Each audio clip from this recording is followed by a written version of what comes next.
What is the biblical basis for infant baptism? Such a controversial topic. If you haven't gotten a chance to look at why some churches baptize babies and some churches don't, go ahead and take a look at that first.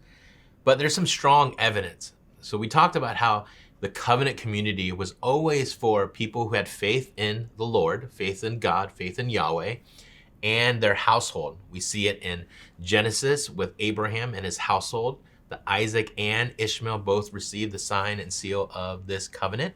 And we see it through the whole Old Testament, that their children were always part of the covenant community, always part of the promise. So when you get to the New Testament and you get this new gospel through Christ, and Peter is preaching in Acts, he makes it a point. He talks about repent and be baptized to this good news in Jesus. But he also says this promise is for you and your children.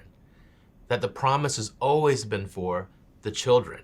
That children were always part of that covenant community. And we look through Acts and the New Testament about all the baptisms that we read about. Half of them are massive crowd baptisms, large crowds being baptized. But the other half are always about households. It's always about households. So because of one person's faith, that the whole household gets baptized. And it's this amazing illustration of God's covenant community we see over and over and over again. Romans 4 talks about the sign and seal of that covenant community, speaking about circumcision, but we see it tying to baptism. Romans 4:11 says this, and he received circumcision as a sign, a seal of the righteousness that he held by faith while he was still uncircumcised, so that he is the father of all who believe, who have not been circumcised, in order that righteousness might be credited to them.